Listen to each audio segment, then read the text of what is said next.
Tehran says that part of a proposed deal being hashed out with Oman right now includes a, quote, new model for the Strait of Hormuz. A complete reopening of the strait apparently not on the table, at least according to what the Iran side is saying, and we have to take that with a grain of salt. Meanwhile, here is the latest from President Trump. I'd rather make a deal because I don't want to kill people. I do not want to kill people. Let's see what happens, but they respect us. They respect us. Nazee Moinian fled Iran with her family at the start of the Iranian Revolution. First, let's go to Chief International Correspondent Steve Harrigan, live in the region in Tel Aviv. Hi, Steve. Martha, some Iranian officials are saying they could be close to a deal with Oman for the free regulation of shipping through the Strait of Hormuz. Here's Iran's deputy foreign minister. These fundamental agreements with Oman have mostly been completed, meaning we have made significant progress in our discussions with Oman, and this progress is on the verge of being finalized.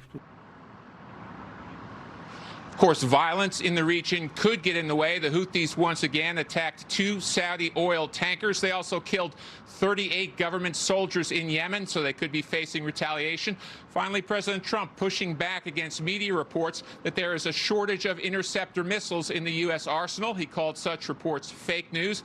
He also said reporting leaked information about the U.S. arsenal is, quote, treasonous. Martha, back to you.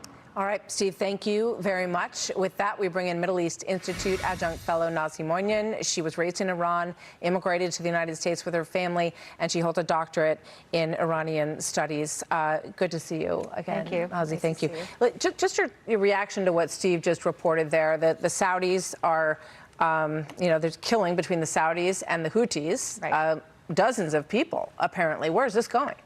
Well, you can never predict what a revolutionary movement or a gang of thugs, the way the Houthis have shown to be, are going with what they're doing. But the Saudis and Houthis have been at each other's neck for a long time, and they have restrained themselves for the reasons that are still not apparent to us in this war. We've been waiting for them to come in, and they attacked a few ships, and they sat back, and they came back in. So it's been unpredictable the way they have conducted their operations. However, whether the Oman deal, what the Iranians and the Omanis are talking about, comes into effect, and the Strait of Hormuz opens up, brings a whole new calculus to this scenario, to this war. Are we back to status quo ante when Iran was basically controlling the Gulf and allowing the passages of ships? And it wasn't allowing the passage of ships. The ships were just traveling to and fro. But we have to be able to tell Iran and make Iran understand that the passages of ships is at the core of a world order that was brought in by the liberal democratic countries, being able for the ships to navigate freely. And they cannot monopolize that control. They cannot. But they don't seem to care. I mean, they're saying, we're going to control the strait. That's our side of the negotiation. Where do they get this, tenacity and this confidence that this international waterway, which we heard from the Secretary of State, is inviolable? Right. Well, that's a good question. Where does Iran get its chutzpah from? Yeah.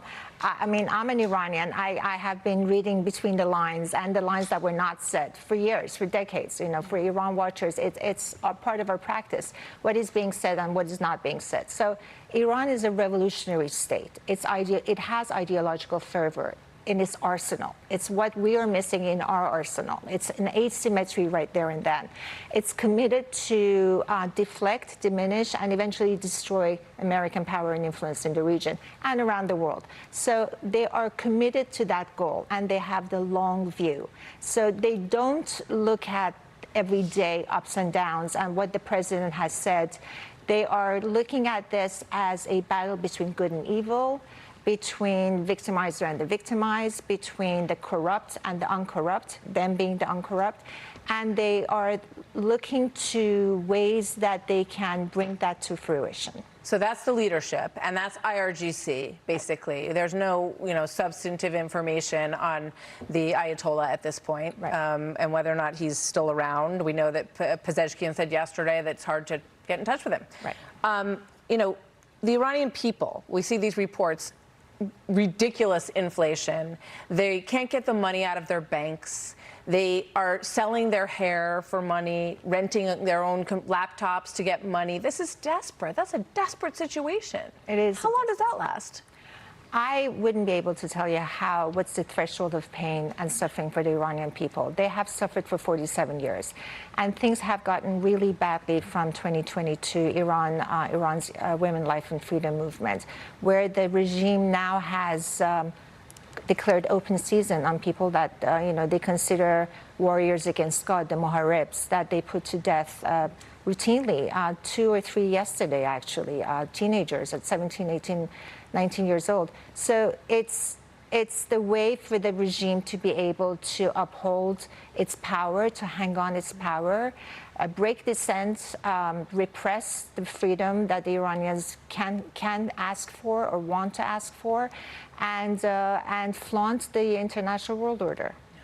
It's a high-stakes battle, to be sure, and a lot of lives are at stake in this, and we'll see where it goes. I would be very surprised if there's a deal that includes them charging people to go through the Strait. The president has said that cannot happen. Right. So we'll see where this goes. Nazee Moinian, always good to have you here. Dr. Thank you very much for joining me. Be sure to like and subscribe for all the Fox News latest on YouTube, and catch full shows streaming now on Fox One.